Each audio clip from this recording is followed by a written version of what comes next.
Revenons sur la démission du Premier ministre Sébastien Lecornu pour en parler en visio. Damien Girard, député écologique du Morbihan, toujours en visio, mais depuis Rennes. Hervé Kermarec également en visio, le président du MEDEF Bretagne. Et à mes côtés sur le plateau, Bernadette Malgorn, conseillère d'opposition à Brest et Brest Métropole, et Pierre-Yves Cadalin, le député LFI du Finistère. On aura donc mis, Sébastien Lecornu aura mis 27 jours à former un gouvernement, lequel n'aura tenu que 14 heures, ce qui est déjà un exploit en soi. Il a donc remis ce matin sa démission au président de la République. Pourtant, il a le sentiment d'être passé à un cheveu de trouver la solution. On écoute le Premier ministre. Il suffirait de peu pour que ça fonctionne. J'avais dit ici même, on va y arriver, et je veux le redire, dans le secret des échanges que j'ai pu avoir, il suffirait de peu pour que l'on puisse y arriver. En étant plus désintéressé, pour beaucoup, en sachant aussi faire preuve d'humilité, peut-être aussi un peu parfois d'effacement de certains égos. Et je me suis employé, en tout cas je l'espère, à le faire. Ensuite, toujours avoir le sens de l'intérêt général et du fond. Ce qui compte, c'est ce qu'on va faire, en ayant l'humilité de considérer que certaines choses peuvent être faites avant 2027, d'autres choses seront faites ensuite, pendant le débat de l'élection présidentielle. Et au fond, il y a beaucoup de lignes rouges dans la bouche de beaucoup, en tout cas de certains, pas de tous, pas de tous. Il y a rarement des lignes vertes. Or, le principe même de bâtir un compromis entre les formations politiques, c'est d'être capable justement de conjuguer des lignes vertes et de tenir compte d'un certain nombre de lignes rouges. Des compromis et pas de compromission, on retrouve Hubert Coudurier. Bonjour Hubert. Bonjour, d'entendre Christophe. le Premier ministre qui a clairement indiqué que certains lorgnaient déjà sur 2027. Hubert, nous vivons un séisme politique.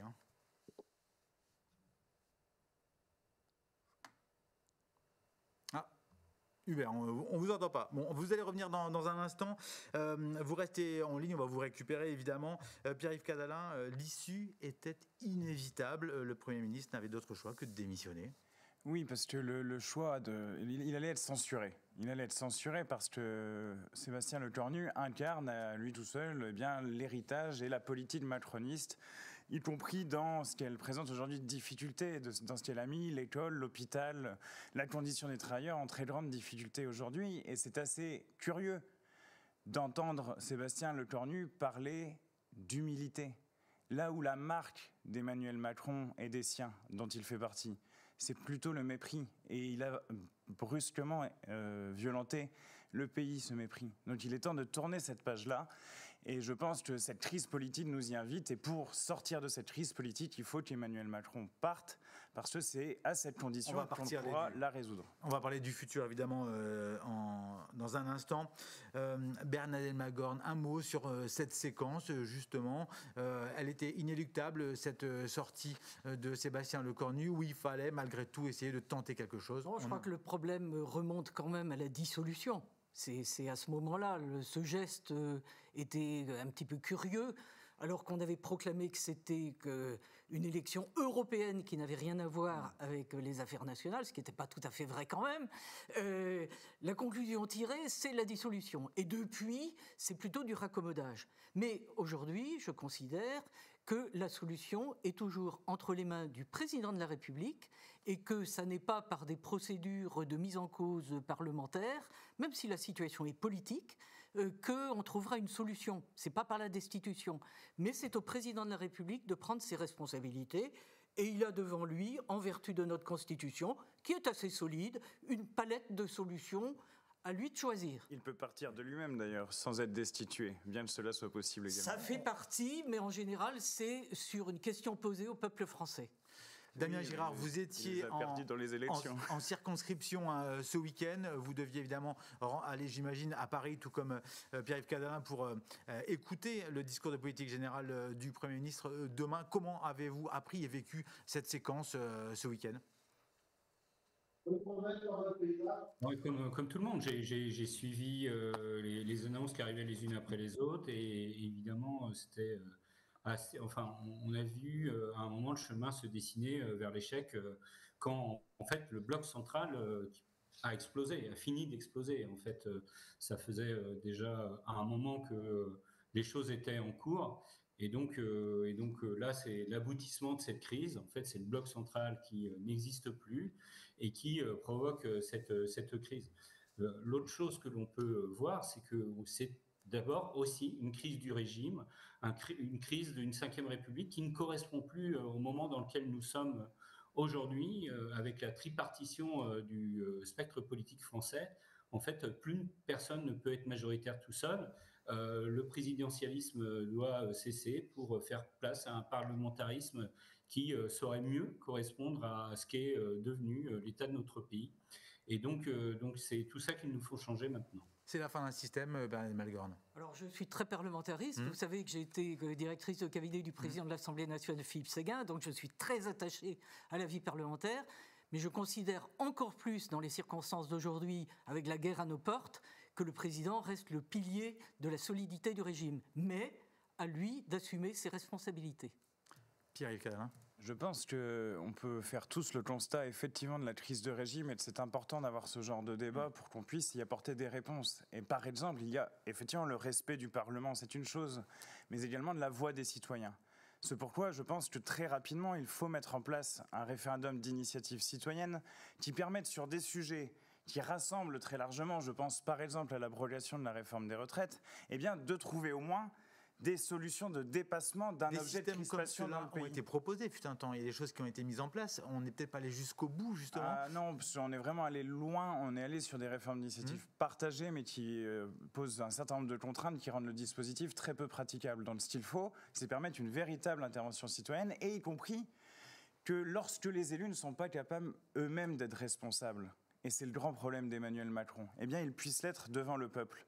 C'est pourquoi nous sommes favorables à un référendum révocatoire, que si les Français souhaitent changer de président de la République, par exemple à partir de la mi-mandat, ils le puissent. Et pendant ce temps-là, les drones continueront à rôder au-dessus de nos têtes. Non, mais la démocratie doit quand même continuer à fonctionner, madame. Bien sûr. C'est important. Si je milite tant au plan local qu'au niveau national pour une démocratie vivante, c'est que je sais ce qu'il y a sur les questions de défense. Il faut qu'on fasse avoir les débats.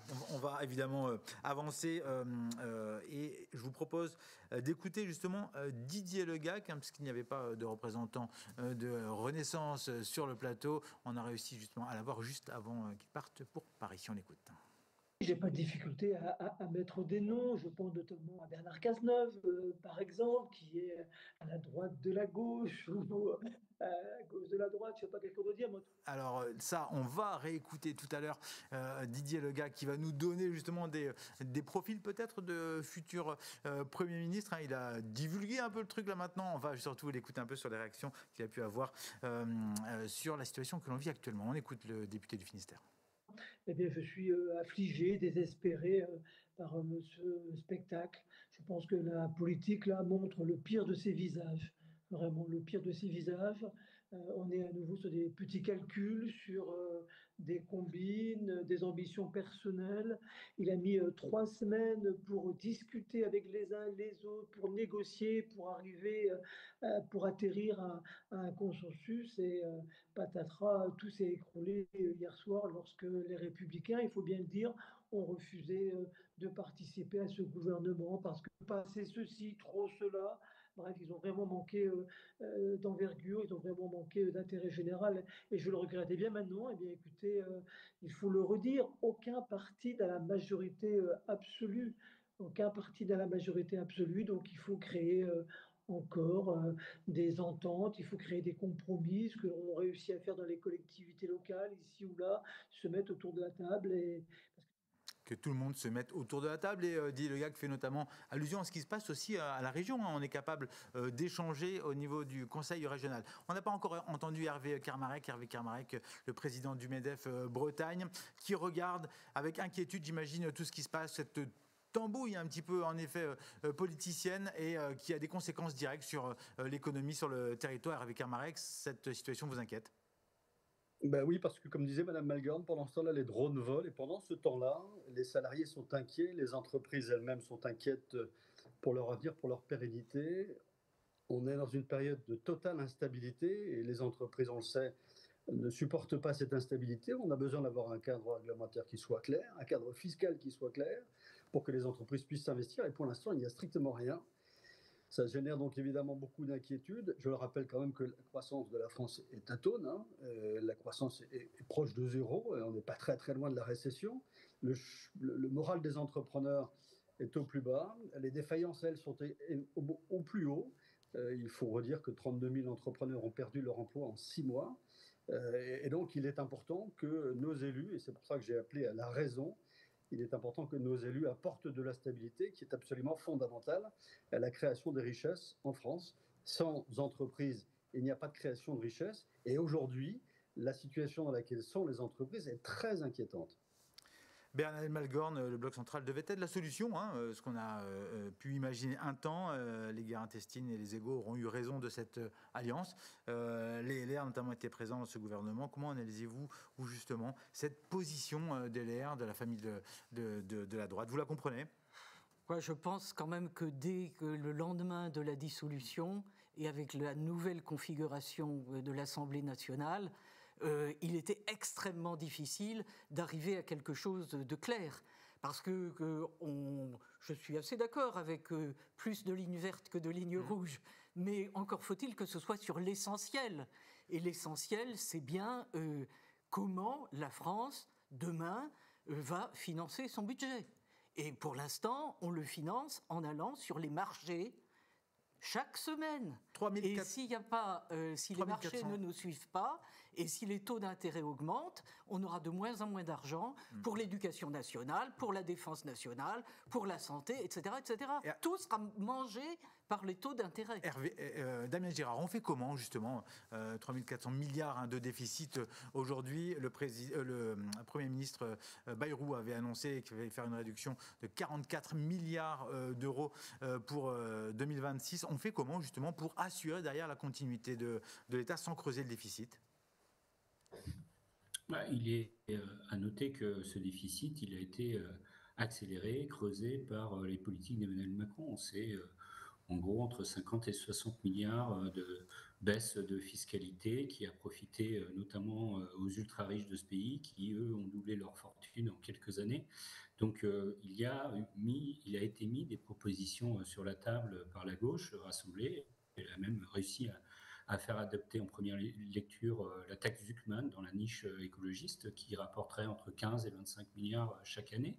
Donc on propose des choses qui permettent de répondre d'abord au déficit budgétaire actuel qui a été créé par les politiques macronistes et qui permettrait aussi de refinancer un ensemble de services publics qui sont attendus par nos concitoyens et puis aussi de préparer l'avenir, c'est-à-dire lutter contre le changement climatique, s'adapter au changement climatique. Et donc, oui, on a des propositions, mais pour ça, il fallait nommer un Premier ministre issu des rangs de la gauche qui est arrivée en tête aux élections législatives en 2024, certes pas majoritaire toute seule, mais en tête. Et ça, le contournement en fait du résultat électoral conduit au blocage dans lequel nous nous situons aujourd'hui d'un point de vue politique. Hervé Kermarek, donc on parle de fiscalité d'un côté, hein, c'est plus que prône Damien Girard et Pierre-Yves Cadalin, contre plus de richesses à créer. On stigmatise aujourd'hui justement les chefs d'entreprise là-dessus, sur ces questions-là.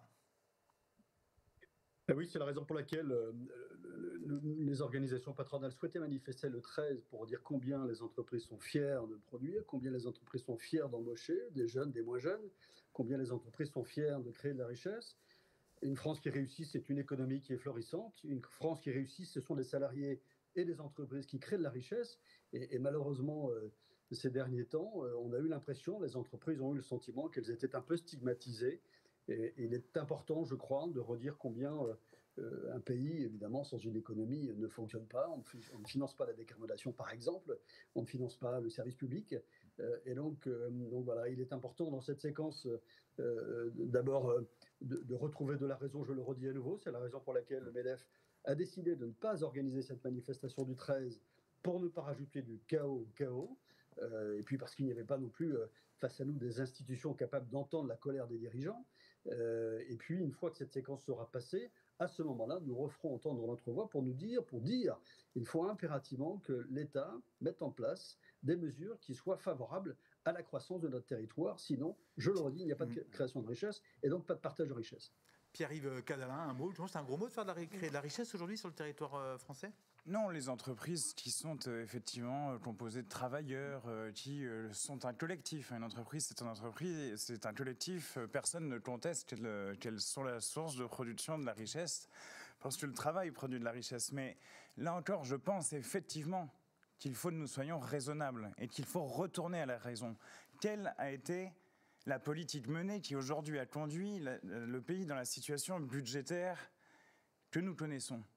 Eh bien, ça a été la politique macroniste, effectivement, de défiscalisation massive, mais pas uniquement de défiscalisation sur les plus hauts revenus, non, pas uniquement sur les plus hauts patrimoines, également d'une absence totale de pilotage de l'économie. Et je vais vous le dire, que l'on soit de droite ou que l'on soit de gauche, je l'ai vu ici à Brest, sur les marchés au porte-à-porte, et y compris en discutant avec des chefs d'entreprise, il y a un manque de perspective dans le temps, de stabilité politique, sociale et économique. Et nous, ce que nous pensons, c'est que pour apporter de la stabilité, il faut une autre politique économique qui s'applique, où l'État puisse piloter un certain nombre d'investissements, notamment sur les énergies renouvelables, et cesse d'une certaine façon cette politique de gaspillage général d'argent public avec l'attribution d'un tas d'aides sans contrepartie ni sociale ni écologique. Et vous savez, il y a même des grands patrons qui sont d'accord avec le fait que c'est une gabegie sur le plan à la fois des comptes de l'État et des comptes de la sécurité sociale. Donc il faut que le président des riches s'en aille. Alors qu'il s'en aille et qu'on trouve quoi comme solution derrière, Madame Algorand? Je pense que je ne suis pas d'accord avec tout ce qui a été fait par les gouvernements